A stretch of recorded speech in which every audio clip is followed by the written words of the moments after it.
Napansin mo rin ba na napakaraming tukso sa iyong paligid?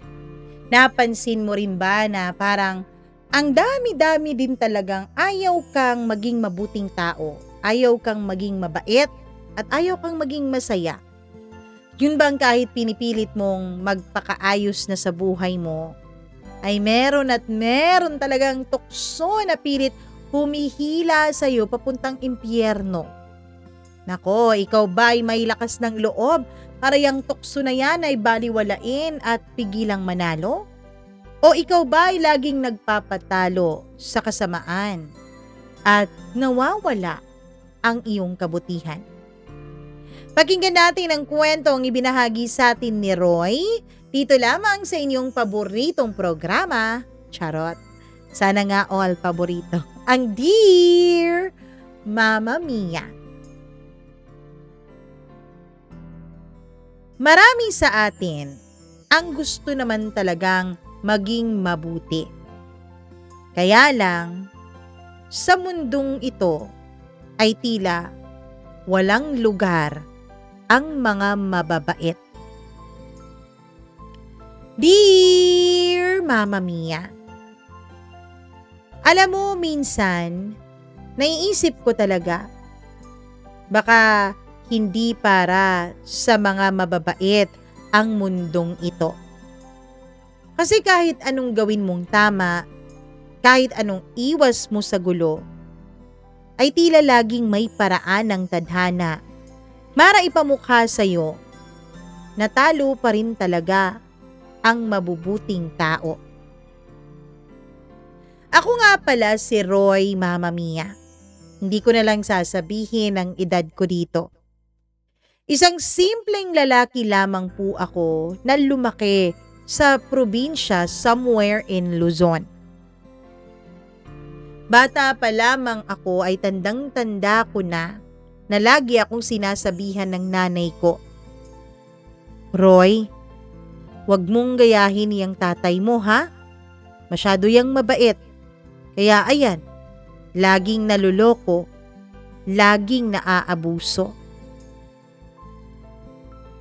Noon, Mama Mia, hindi ko masyadong naiintindihan yung ibig niyang sabihin.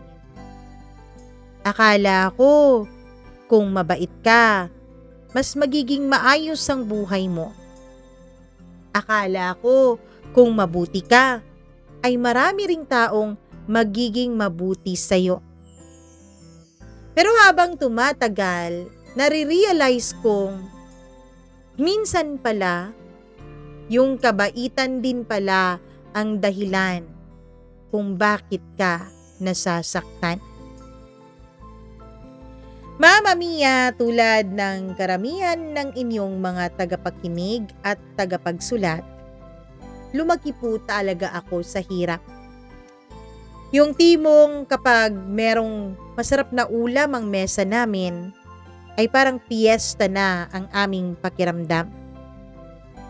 Ang tatay ko po ay karpentero. Ang nanay ko naman ay suma-sideline bilang labandera.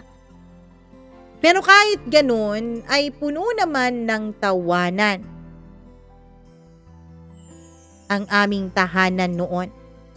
Puno ng kasiyahan at pagmamahal ang aming bahay. Walang masyadong luho pero may respeto sa isa't isa. May pagmamahalan. Hanggang sa dumating yung panahon na ako na yung kinailangang magtaguyod ng aming pamilya. Pagka-graduate ko ng high school, hindi na po ako nakapag-college. Hindi na kasi kaya, Mama Mia, lalo pat namatay ang aking ama. Opo, namatay po ang tatay ko dahil wala po kaming pampaospital at pambili ng gamot. Yung mga dating natulungan ni tatay ay tila wala nang paramdam sa kanya. Kaya naman nung graduate ako ng high school ay nagpasya ako, Mama Mia, na wag na lang ang sarili ko ang aking iisipin.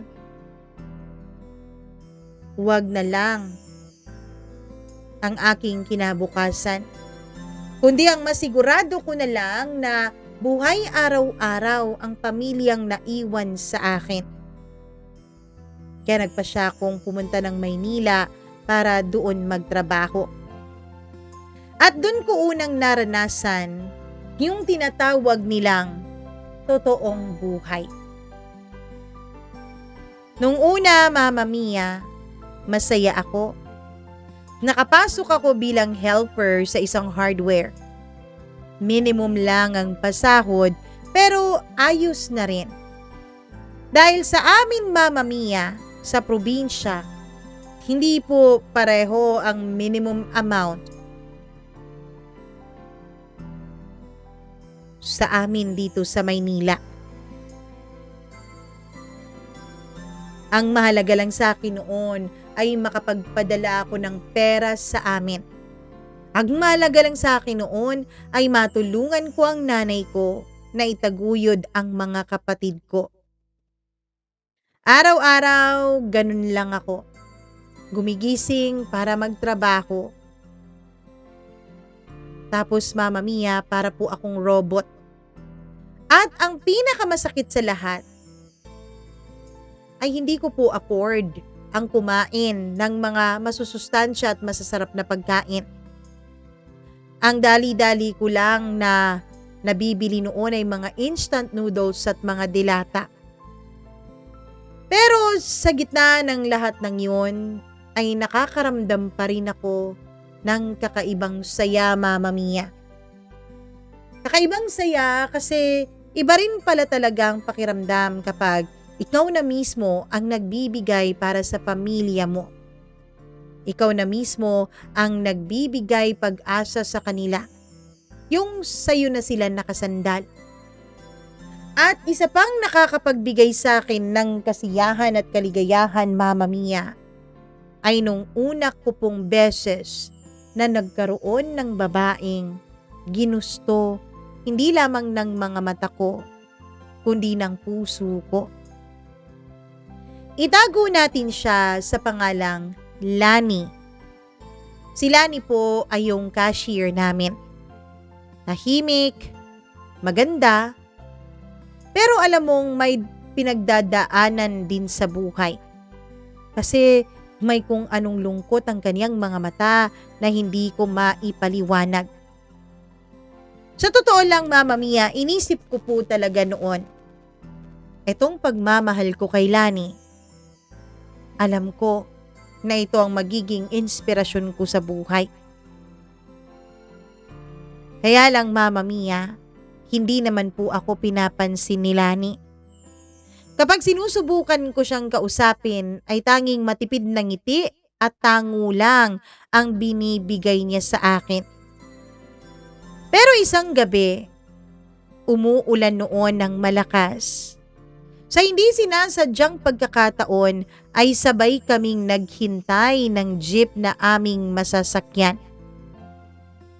Doon nagsimula ang kwentuhan namin. Simple lang naman kaming pareho. Pero pakiramdam ko ay doon nag-umpisa na tila naging magaan ang loob namin sa isa't isa.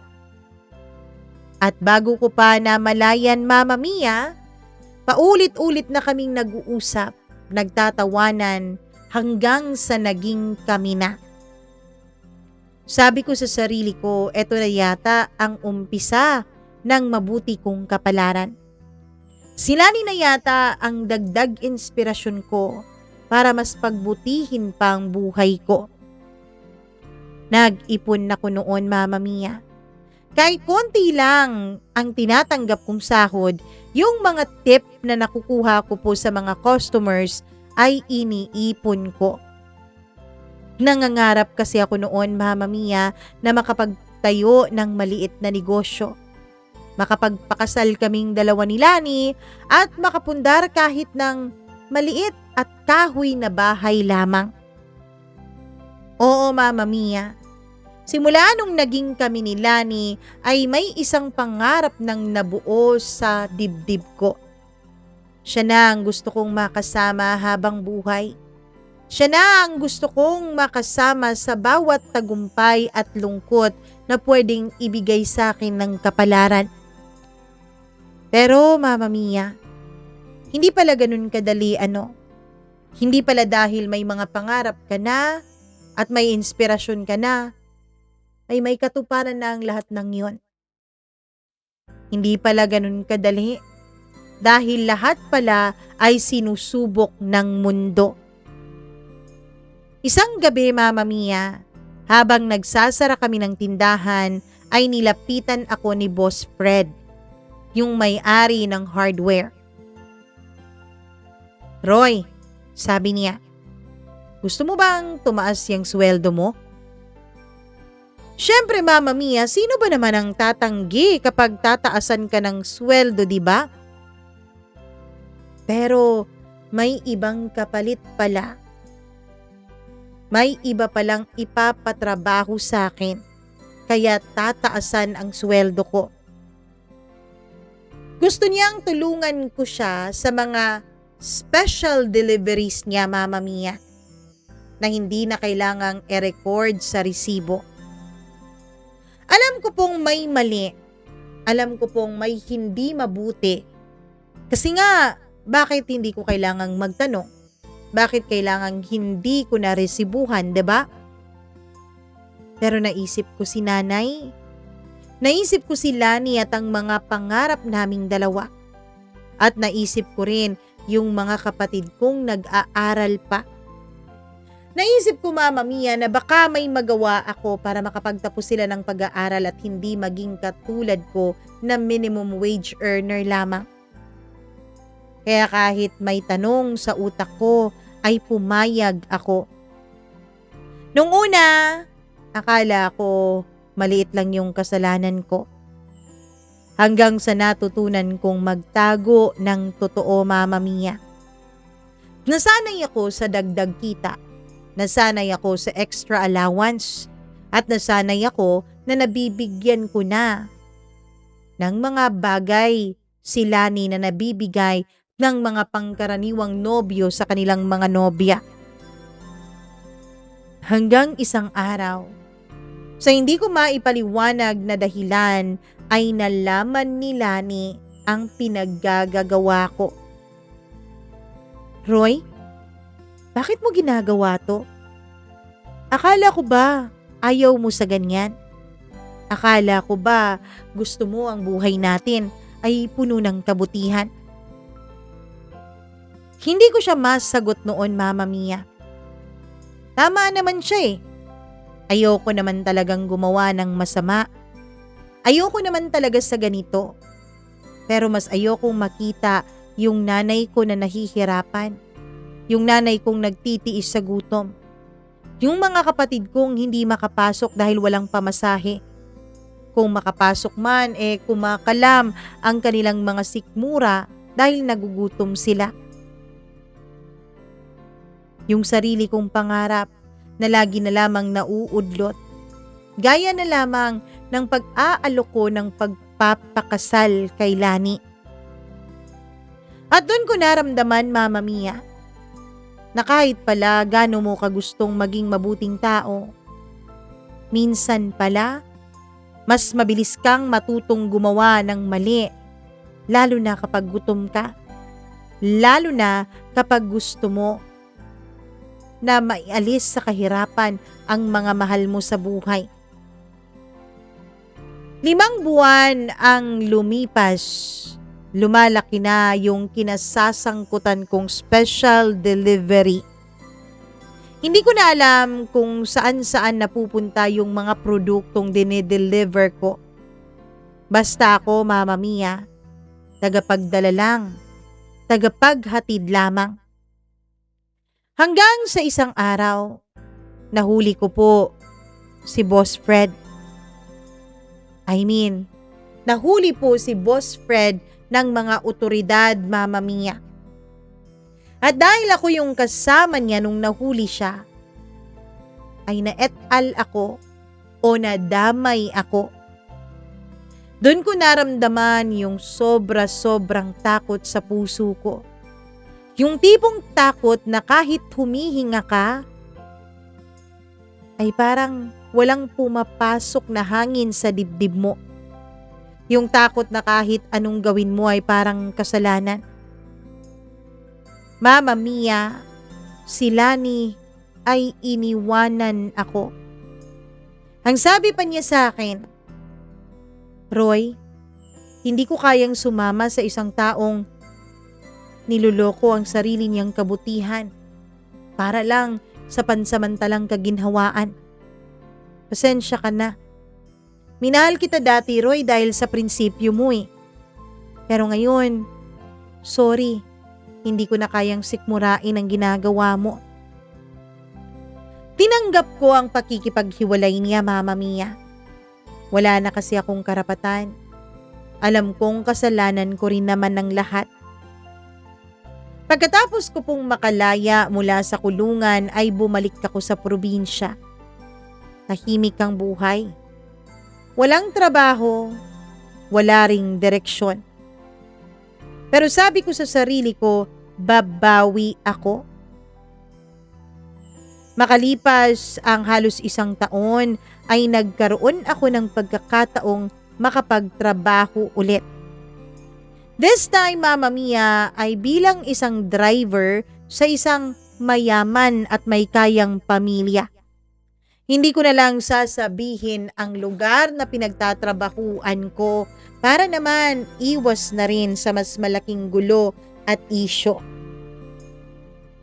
Mama Mia, sabi ko noon sa sarili ko, iba na ang Roy ngayon.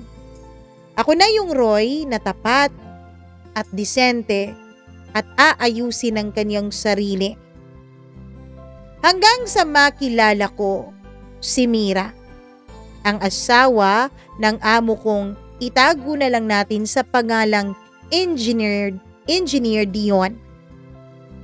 Mabait po si Mira, madaldal, laging nakikipagkwentuhan kahit sa mga katulad kong trabahador lamang nila.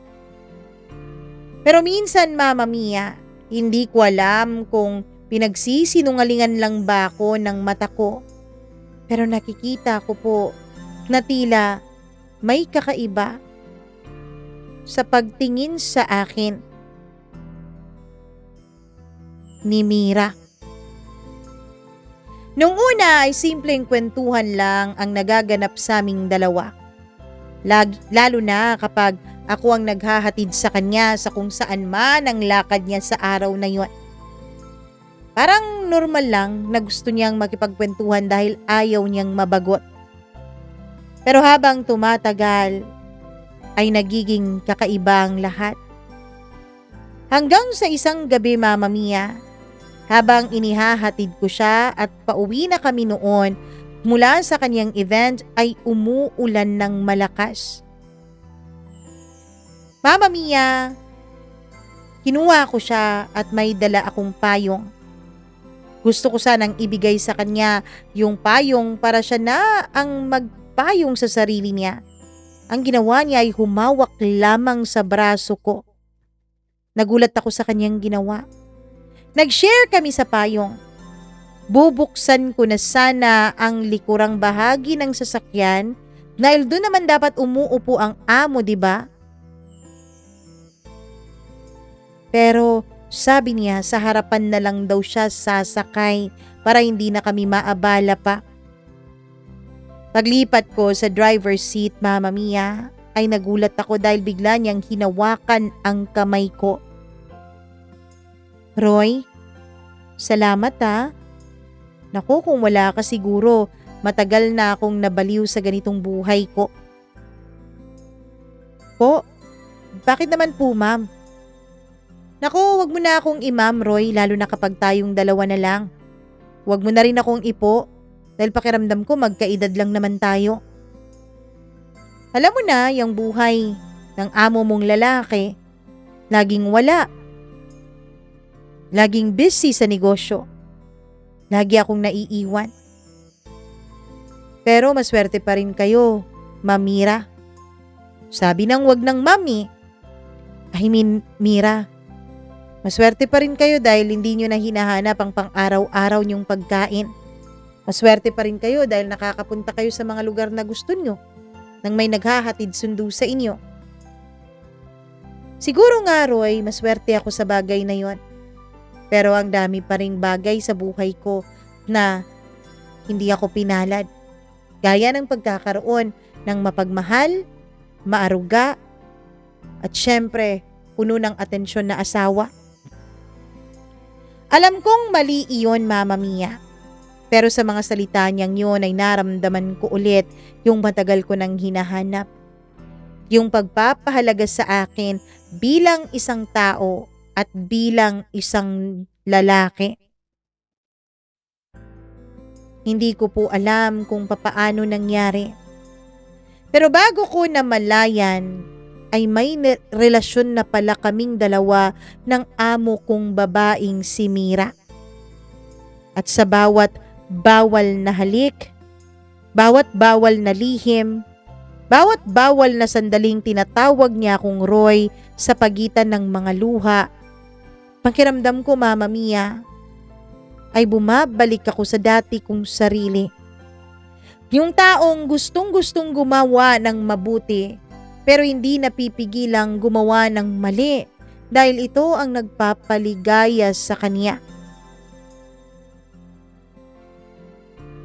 Pero gaya nga ng sabi ng iba, gaya rin ng alam ng lahat natin, lahat ng bawal ay nabubunyag pa rin talaga sa huli. Isang araw, Mama Mia, nahuli kami ni Engineer Dion. Wala akong nagawa noon kundi ang tumakbo. Kahit na wala akong pang itaas noon na damit, dahil nahuli niya mismo kaming dalawa sa loob ng kwarto nilang mag-asawa. Mama Mia, habang tumatakbo ako noon palayo sa bahay nila, ay naisip kong, ganito lang ba talaga ang papel ko sa mundo? Ang pinipilit na magpakabuti pero lagi namang nalulunod sa tukso at kasalanan?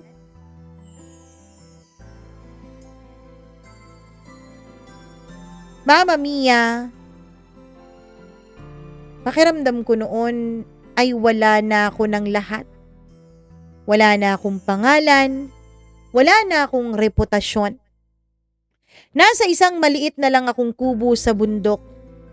Nag-iisa, pero araw-araw ay nagsisindi ako ng kandila.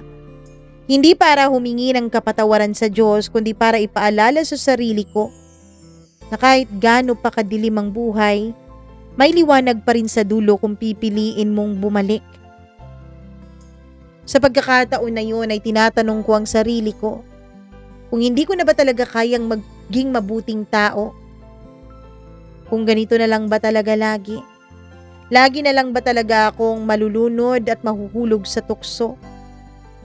Lahat ba ng kabutihan na tinuro sa akin ng ama ko, hindi ko ba talaga kayang panindigan? Bakit ganun? Bakit hindi ko namana ang pagiging mabuting tao ng aking ama? Mama Mia, matagal ko nang iniisip dati kung bakit ganun ang nangyari sa akin. Kung bakit sa tuwing sinusubukan kong maging maayos, ay lagi akong bumabagsak sa paggawa ng hindi mabuti at masama. Sabi nga nila, lahat naman ng tao ay nagkakamali. Pero sa kaso ko, tila ba bawat pagkakamali ko ay isang bagay na mas lalong naglalagay sa akin sa impyerno. Pagkatapos ng gulong nangyari kina Mira at sa amo kong si Engineer Dion, ay tumakas po ako papunta sa ibang probinsya. May kamag-anak po ako doon, si Tita Nita, na pinsan ng mama ko.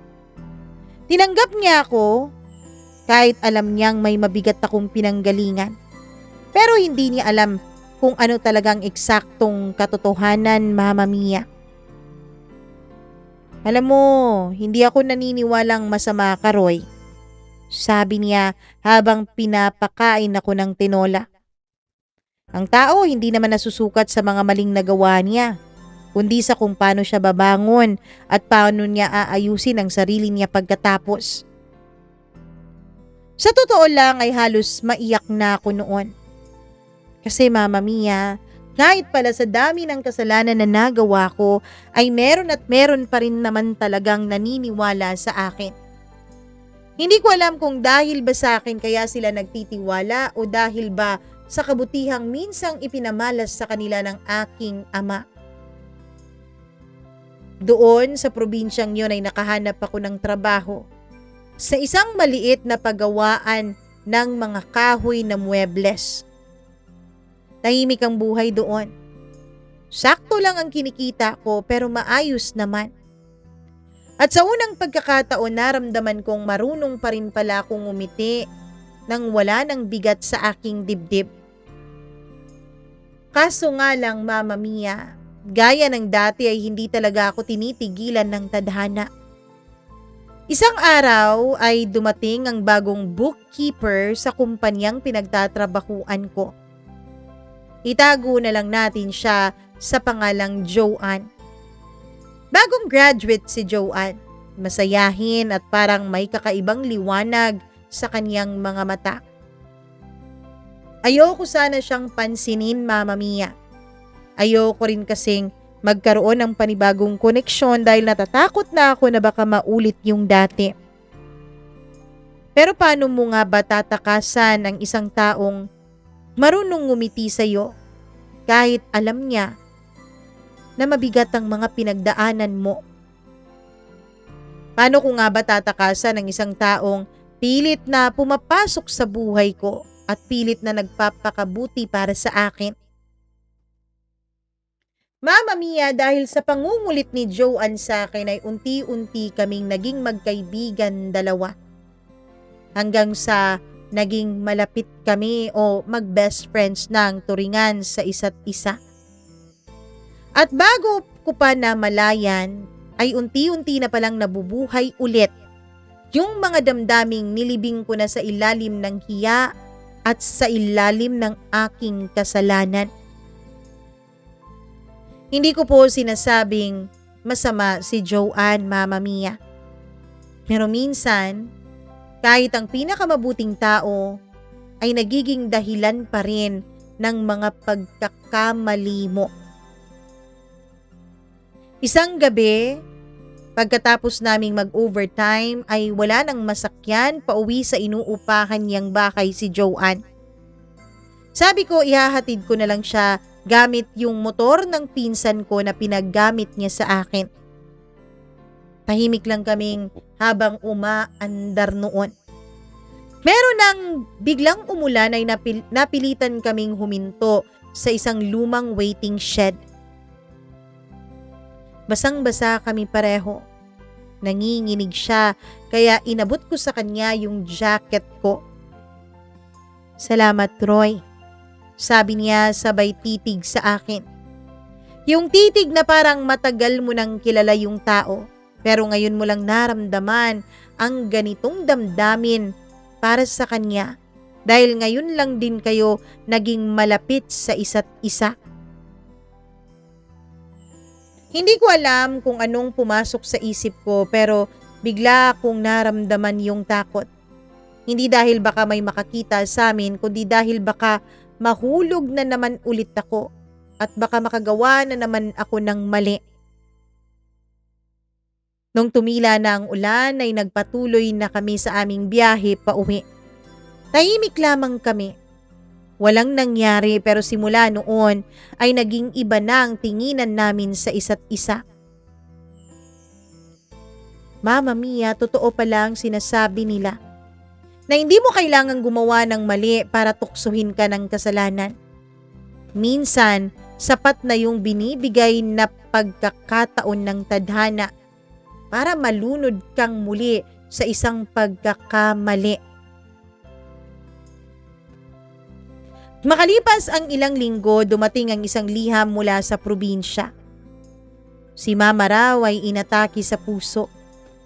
Agad akong umuwi, Mama Mia. Pagdating ko nakita ako si Mama sa maliit naming bahay. Nakaratay, payat, mahina pero nakangiti pa rin. Anak, alam ko, sinabi ko sa'yo dati na huwag kang gagaya sa ama mo na sobrang buting tao kaya inaabuso ng iba. Huwag mong pakinggan yon anak, Hana. Ang gusto ko ay huwag mong sayangin ang kabutihan mo.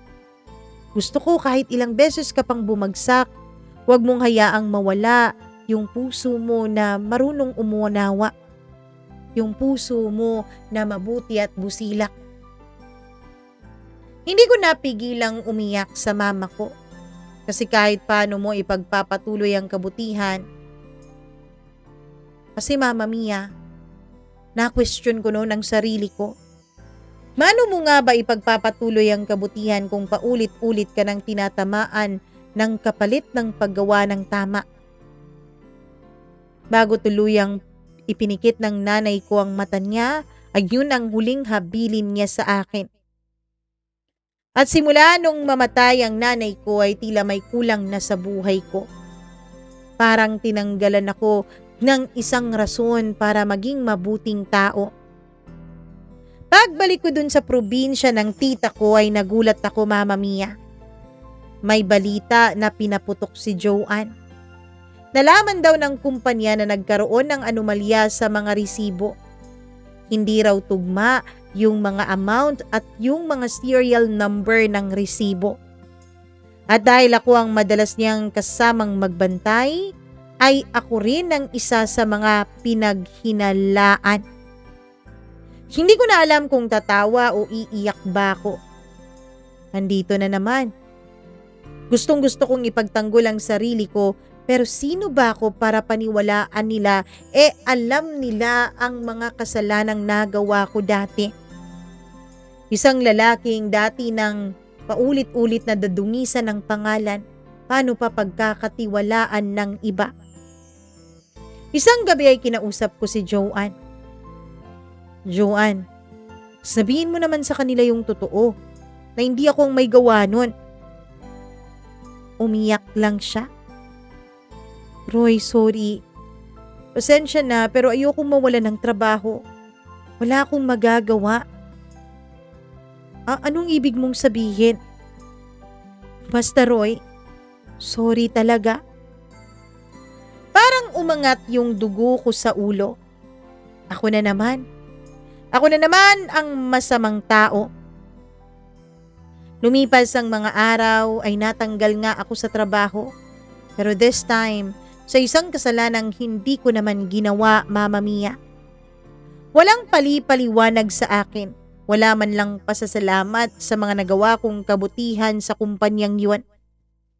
Parang basura lang ako na itinapon kahit na wala pang matinong imbestigasyon. Para akong isang basurang itinapon dahil hindi na mapakinabangan. Naging tahimik ang mundo ko, Mama Mia. Araw-araw, tumatambay lang ako sa tabing dagat. Pinapanood yung mga alon na laging bumabalik-balik kahit ilang beses mong itulak palayo. Noon ko naisip, baka ganun din ako. Baka paulit-ulit na bumabalik ako sa kasamaan kahit paulit-ulit ko ring sinusubukang maging mabuti. Baka kahit paulit-ulit kong tinutulak ang sarili kong maging maayos ang buhay ko, ay paulit-ulit din akong hinahatak ng kasamaan. Pero may kaibahan. Ngayon, Mama Mia, unti-unting nauubos na yung tiwala ko sa pagiging mabuting tao. Isang gabi ay nagulat ako dahil dumating si Joanne. Hawak niya yung envelope na dati kong sinusulatan ng mga design sa trabaho. Roy, sorry. Hindi ko kinaya. Ako talaga yung may gawa. Pero ayokong masira ako, Roy. Sorry, pero kinailangan ko lang talaga ng pera. Kaya ako nagawa ang lahat ng yun. Hindi ko siya sinagot. Tumayo lang ako at naglakad palayo at nilagpasan siya. Umalis ako sa lugar namin. Umalis ako sa bahay. Nung umuwi ako ay wala na siya, Mama Mia. Umalis na siya. Tiningnan ko ang sarili ko sa salamin. Yung taong nasa harap ko ay parang hindi ko na kilala.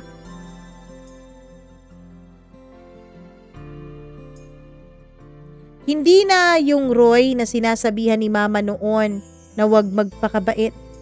Hindi na rin yung Roy na sinasabihan ng Mama na huwag tanggalin ang kabutihan sa puso. Mama Mia, ano kaya kung minsan panindigan ko na lang ang pagiging masama? Kasi total, kahit nagpapakabuti ako, kahit na pinilit kong maging maayos, nagiging masama pa rin naman ako. Ano kaya kung panindigan ko na lang yon? Di kaya mas magiging maayos ang buhay ko kapag ganon? Hindi ko alam kung tama o mali ang ginawa ko pagkatapos. Pero kinabukasan, matapos nga kaming mag-usap ni Joanne, ay binalikan ko ang opisina. Bit-bit ang mga kopya ng resibong hawak ni Joanne. Lahat ng mga transaksyong sabi niya itinago niya ay ako mismo ang nagsumbong. Kaya ayun, nahuli siya. Umiyak siya sa harapan ko. Roy, hindi ko naman sinabi sa'yo na ikaw ang gumawa nito eh. Ang gusto ko lang naman noon ay bigyan mo ako ng pagkakataon na maibalik yung pera. Bakit naman kailangan mong sabihin sa kanila ang lahat? Ngumiti lang ako. Well, Joanne, dahil pagod na akong maging mabuti. Pagod na akong maging mabait. Minsan din ako naging mabait pero kahit kabutihan, inaabuso ng iba eh. Kaya alam kong kinakailangan ko ng lumaban. At habang pinapanood ko siyang inilalabas ng mga pulis dahil sa dami pala ng atraso niya, ay magkahalong sakit at ginhawa ang nararamdaman ko sa dibdib ko. Kasi sa unang pagkakataon, Mama Mia, pakiramdam ko ay nakamit ko yung hustisya. Lumipas ang 3 taon mula nung mangyari yon. Lumipat ako ng Bicol. Nagtrabaho ako bilang tagaputol ng mga kahoy sa isang construction site. Inisip ko noon, Mama Mia, ayoko nang magtrabaho na may hinahawakang pera. Dahil ayoko nang matukso at ayoko na rin na pagbintangan pa ng iba. Akala ko noon ay tahimik na ang buhay pero gabi-gabi, habang nakatingin ako sa bituin, hindi ko pa rin maiwasang tanungin ng sarili ko. Ano nga bang nangyari sa akin? Naging mabuti nga ba akong tao o naging masama rin ba talaga ako sa sarili ko? Ano na nga ba ang puso ko ngayon? Mabuti na nga ba ako? O isa na rin akong masamang tao? Hindi ko masagot-sagot ang mga tanong noon sa puso ko, Mama Mia. Ang sinabi ko na lang sa sarili ko, sige, ang gagawin ko na lang ay huwag sumuko. Kung maging mabuti man ako ngayon at maging masama bukas, hindi natin alam. May mga gabing hindi ako makatulog. Yung tipo ng antok na nandyan lang pero ayaw lumapit kasi alam niyang pag pumikit ako ay may mga alaalang bumabalik sa akin. Si Joanne, si Mira, si Lani, si Boss Fred, si Papa at si Mama. Mama Mia, parang musika na paulit-ulit na pinapatugtog ng tadhana sa loob ng tenga ko. Ang mga boses nila. Ang mga boses ng mga mabubuting tao at mga masasamang impluwensya sa buhay ko. Pero ewan ko ba, pakiramdam ko ako pa rin yung laging kontrabida kahit minsan ay gusto ko lang naman ay maging bida din sa sarili kong buhay. Pagkatapos ng nangyari kay Joanne ay naging parang anino na lang ako ng dati kong sarili. Mas tumahimik ako. Hindi na ako masyadong nakikisalamuha sa iba. Dahil pakiramdam ko, Mama Mia, baka walang mabuting tao sa paligid ko. Iniisip ko na yung mga tao sa paligid ko ay baka meron lang gustong makuha sa akin. Kung dati ay madaldal ako, ngayon ay hindi na ako halos nagsasalita. Sumasagot na lang ako kapag kinakausap, pero isang tanong, isang sagot na lang ang ginagawa ko. Sa construction site sa Bicol ay maayos ang kita pero napakabigat ng trabaho. Minsan, tulog na lang talaga ang nagiging pahinga mo. Pero kahit pagod ka, mas gusto ko yun, Mama Mia. Kasi kapag tulog ako, iniisip kong wala akong kailangang maramdaman na kahit na ano, basta wag lang akong bangungutin at managinip ng masama. Tuwing gabi ay nagdarasal pa rin ako. Pero sa totoo lang, hindi ko na alam kung kinakausap ko pa ba ang Diyos o ang sarili ko na lang ang lagi kong kinakausap. Isang araw habang nagpapahinga kami ng mga kasamahan ko sa site, ay nilapitan ako ng isang kasamahan namin na matandang lalaki. Itago natin siya sa pangalang Tatay Ben na foreman namin. Tumahimik siya habang lumalapit sa akin, pero sa mga mata pa lang niya ay ramdam ko na ang dami na rin niyang pinagdaanan sa buhay.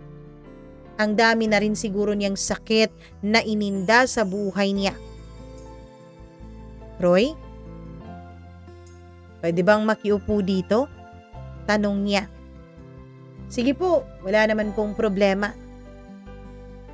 Roy, ilang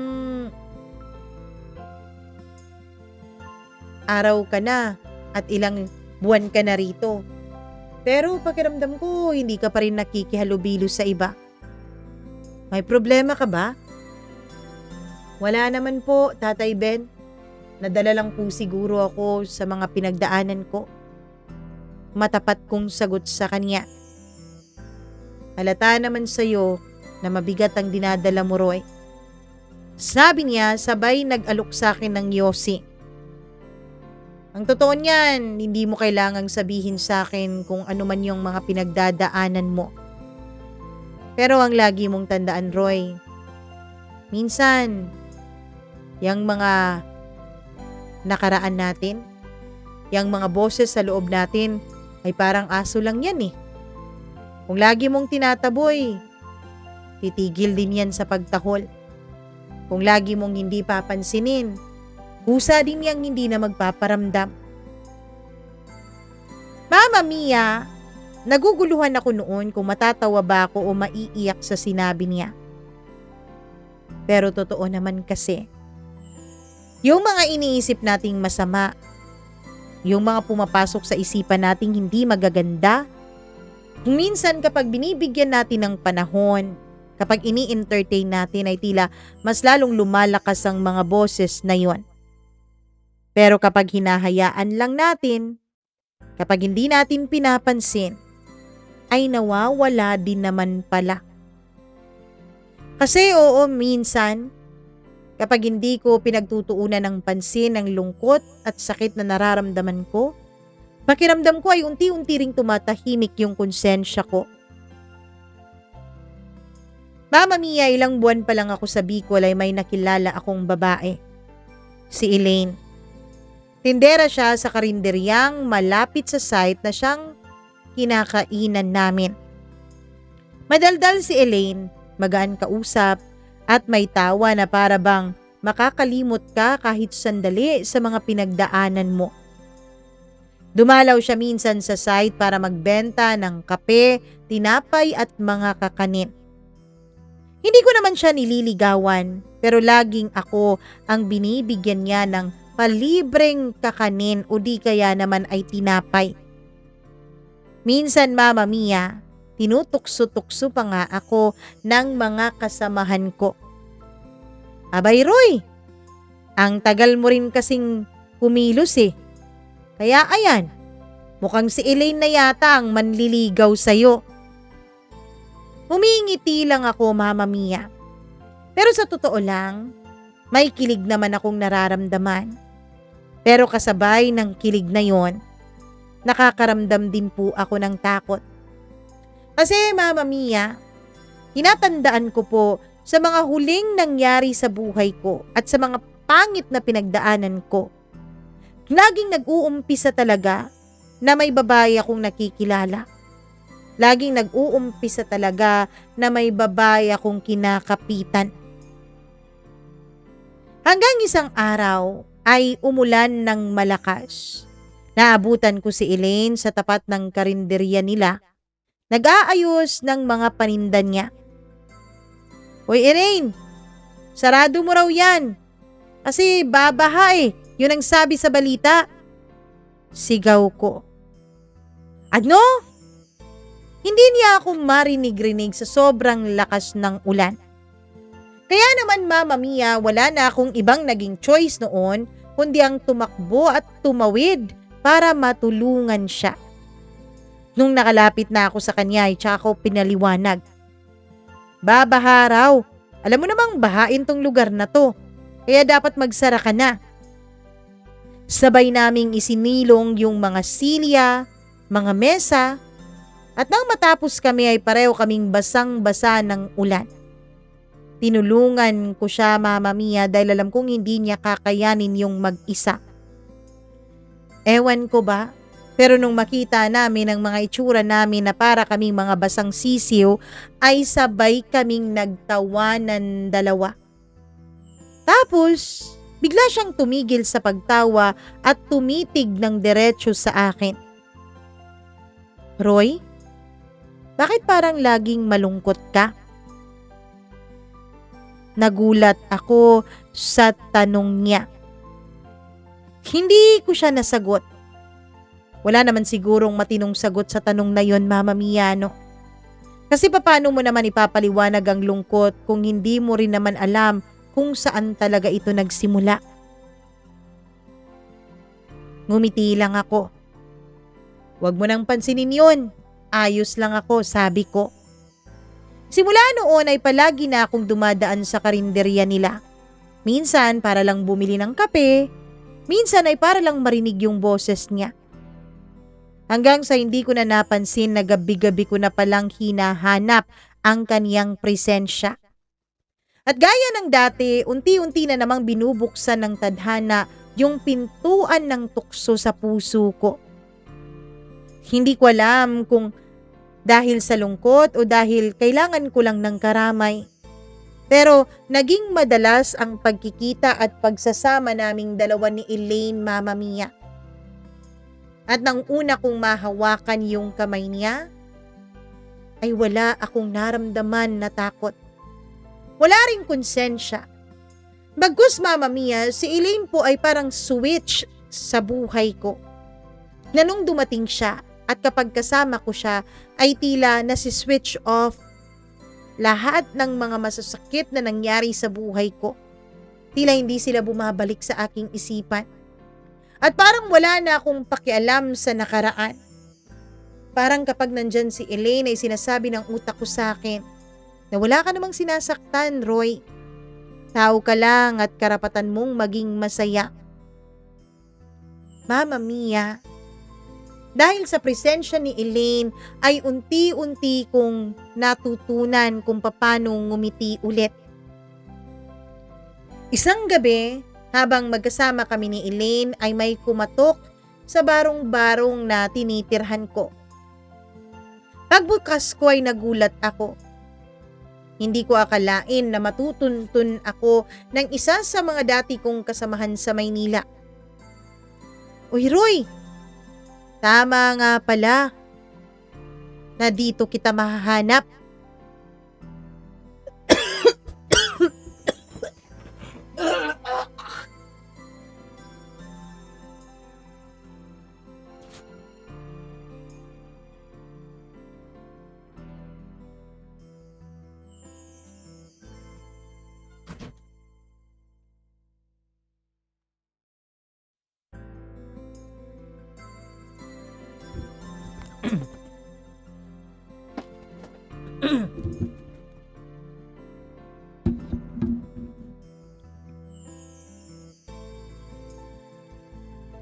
Alam mo ba, ang tagal-tagal na kitang hinahanap. Ano? Bakit mo naman ako hinahanap, Jade? Naku, Roy, alam mo bang may warrant of arrest ka para yun pala?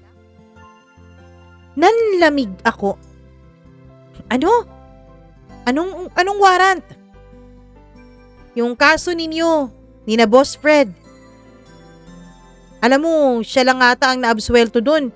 Pero ikaw, hindi ka pa rin pala absuelto doon at kailangan mong magpakita para harapin yung kaso mo.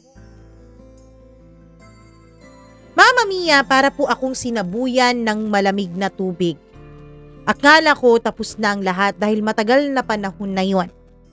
Akala ko nakatakas na ako ng tuluyan sa multo ng aking nakaraan dahil nakakaramdam na ako ng kapayapaan sa piling ni Elaine. Pero bumabalik pa rin pala. Kasi hindi mo naman talaga matatakasan ng kasalanan kahit na tahimik ka na. Kinausap ko si Elaine. Elaine, kailangan ko munang umalis ng ilang linggo o buwan. May aayusin lang ako. Ano? Ano naman yun, Roy? Basta, aayusin ko muna to. Babalik ka pa ba, Roy? Oo, babalik ako. Babalikan kita. Pero sa loob-loob ko, Mama Mia, hindi na rin talaga ako sigurado noon kung makakabalik pa ba talaga ako. Sumakay ako ng bus pa Maynila. Habang umaandar ay nakatingin ako sa labas. Mama Mia, bumabalik yung mga alaala sa isipan ko. Mabibilis, malalabo, at nawawala bago ko pa maunawaan kung ano talagang mga nangyayari. Pagbalik ko sa Maynila ay naglakad ako papunta sa presintong sinasabi sa akin ng kasamahan ko. Pagharap ko sa desk ng pulis ay huminga ako ng malalim. Sir, sabi ng isa kong kaibigan, may warrant of arrest daw po ako. Ako po si Roy. Ako yung dating trabahador sa hardware ni Boss Fred. Sabi ko at binigay ko ang buo kong pangalan, pati na rin ang buong pangalan ng hardware at buong pangalan ni Boss Fred. Narinig ko pong may warrant pa rin ako. Nandito po ako, sir, dahil gusto ko pong ayusin yun. Tiningnan ako ng pulis, Mama Mia, na tila ba nagtataka siya. Ano? Alam mo, ayos ka rin ano? Kasi kung iba niyan, magtatago na. Ikaw, nakatago na ng ilang taon. Pero nung malaman mo, bumalik ka dito para ayusin yun? Sabi ng ilang mga pulis nung sinisearch nila sa computer ang mga sinasabi ko. Bihira ang mga katulad mo na bumabalik para harapin yung kaso. Mama Mia, kinausap ko, inasikaso, at ang dami-dami kong ginawa. Buti na lang at meron akong mga kasamahan dati na nabigyan ko ng kabutihan at sila mismo ang lumapit sa akin para tumulong at tumistigo. Katakot-takot na mga papeles ang kailangan kong asikasuhin. Hanggang sa tuluyan akong nakalaya, Mama Mia. Tuluyan akong naabsuelto at wala ng kaso. Natuwa ako, oo. Inamin kong masaya ako nung nalaman kong wala na nga akong kaso, Mama Mia. Pero hindi mo rin siguro may aalis sa dibdib ko na may bigat na nararamdaman dahil kailangan ko pang malayo sa minamahal ko para lang maayos ang buhay ko. Pagkatapos ng kinakailangan kong gawin sa Maynila ng halos 1 taon ay bumalik ako sa Bicol. Pero pagdating ko doon, Mama Mia, sarado na ang karinderya. Sabi ng mga kasamahan ko dati sa construction site ay wala na raw sila Elaine doon. Lumuwas na raw siya sa Naga para doon ay magsimula ng panibagong buhay at magtayo ng ibang negosyo. Tinanong ko sila kung may iniwan siyang address man lang o kahit mensahe man lang para sa akin, pero wala raw. Wala siyang iniwan na kahit na anong bakas, Mama Mia. Hindi niya ako inintay. Hindi niya hinintay ang pagbabalik ko. Siguro nainip siya. At doon ko naisip na baka ganito talaga ang kapalit ng kabutihan. Pag dumating ka ulit sa punto na maayos na sana ang lahat, ay tsaka ka naman iiwanan ng mga taong pinanghahawakan mo sana. Mama Mia, kahit na walang kasiguraduhan ay pumunta pa rin ako ng Naga. Pinuntahan ko si Elaine.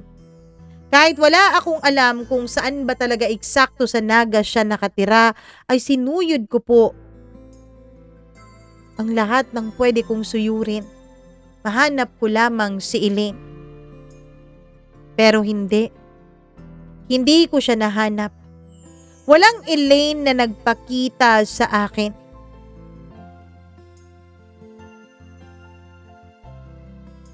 4 na buwan. 4 na buwan ko siyang hinanap pero hindi siya nagpakita. Wala akong naging balita sa kanya, kaya naman Mama Mia, bumalik na lang ako sa probinsya namin. Dito ay nagsimula ako bilang isang tricycle driver. Natuto din akong mag-construction at magkarpintero gaya ng ama ko.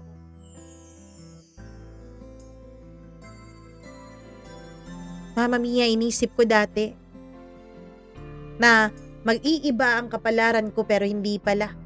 Nito pa rin pala ang bagsak ko. Hanggang sa may nakilala ako.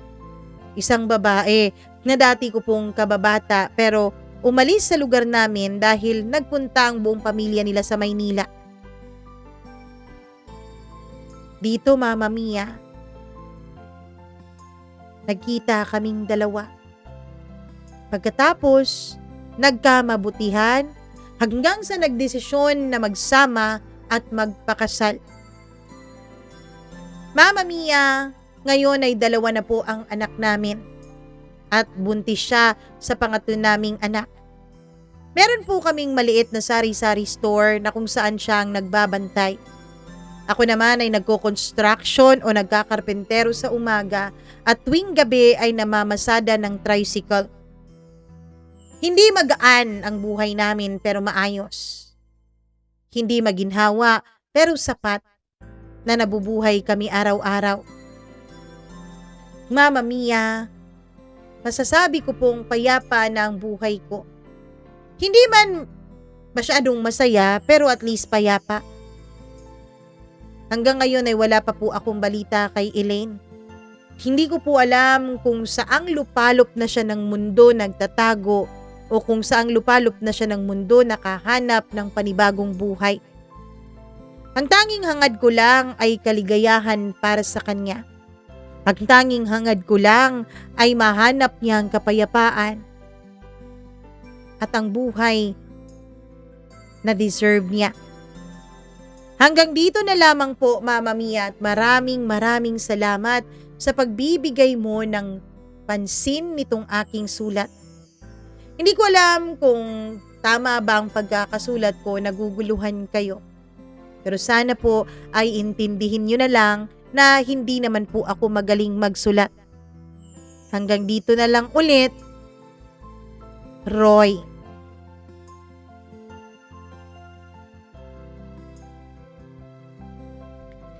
May mga tukso talaga sa paligid. Wala talagang buhay o wala talagang isa sa atin na hindi tinukso. Alam nyo, meron nga akong nabasa. Tatagalugin ko na lang kasi English yun eh. Ang sabi doon sa nabasa ko, may nagtanong kung bakit daw yung mga masasamang tao parang ang saya-saya ng buhay nila, parang hindi sila minamalas. Pero bakit daw yung mga mabubuting tao ay tila sinusundan ng kamalasan? Tapos may sumagot doon. Ang sabi, bakit daw mag-aaksaya pa ng panahon si Satanas na guluhin ang buhay ng tagasunod niya? Bakit daw mag-aaksaya pa siya ng panahon na akitin o tuksuhin ang mga taong masama na? Siyempre, ang aakitin daw niya yung mga mabubuti para mawalan ng, ano ba yun, mawalan ng mga taos ang Diyos. Mawalan ng tagasunod ang Diyos. Kaya yung mga mabubuti ang madalas niyang tinutukso na gumawa ng mali. Which is tama naman, ano? Kung ikaw nga si Satanas, bakit ka pa mag-e-effort? Bakit ka pa mag-aaksaya ng oras para tuksuhin yung masamang tao na, yung alam mong sa'yo na talaga, 'di ba? Siyempre, ang tutuksuhin mo ay yung mga taong ano pa, tagilid pa, yung pwede pang mapunta sa kabila, ganun. 'Di ba? So, kapag tinutukso ka ngayon, kapag parang pakiramdam mo nakikipaglaban ka sa kasamaan at kabutihan, sa konsensya at sa kaginhawaan, nako, ibig sabihin lang yan, may kabutihan ka pa sa puso mo.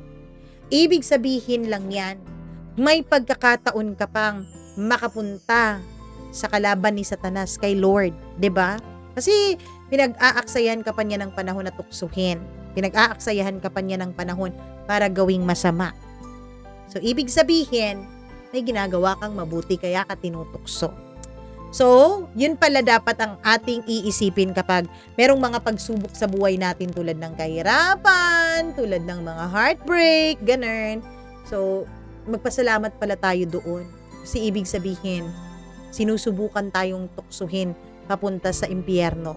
Kasi alam ng demonyo na parang leaning towards heaven tayo. Ganun. Charot. Anyways, maraming salamat sa iyo, Roy. Nako, sabi mo hindi ka masaya, pero sabi mo payapa ka na rin. Well, ang gusto ko lang panindigan mo ang buhay na pinili mo at panindigan mong maging isang mabuting tao. Sa mga nanonood at nakikinig, alam nyo na ang ating drill. Nako, like and share this video. At syempre, mag-subscribe dito sa channel natin at sa isa pa nating channel na Encounters with Mama Mia. Nako, medyo sumasakit na ang lalamunan ng inyong Mama Mia, kaya tapusin na natin ito. Pero hindi natin kakalimutan na bumati sa ating mga members lalo. Hi, ako kay Colleen Bueno, Dayan Martinez, Evelyn Kawit, Janice Linian, Maria Elena Abe, Maureen Tugab, Gimaras Girl, Easy Gale, Mila Raduban at Freaky. Maraming salamat sa pagmamahal ninyo. Hi din ako kay Caspilio Antonio, Evelyn Gausin, maraming salamat. Charlene Baclohan, Alcura Ukit, Christina Sison, Shar, Ash Pearl Jen, maraming salamat. Super maulan daw sa kanila last week. Hello po. Hi din ako kay Nahalia. Ayun. Hello. Watching from Abu Dhabi. Kay Leoneda Ramirez from Cyprus. Ruby Ramos. Maraming salamat. Marvy Montecillo. Bemelin Lumapag. Lina Ladeza at sa lahat ng ating mga tagapakinig at supporters na laging nagmamahal sa atin.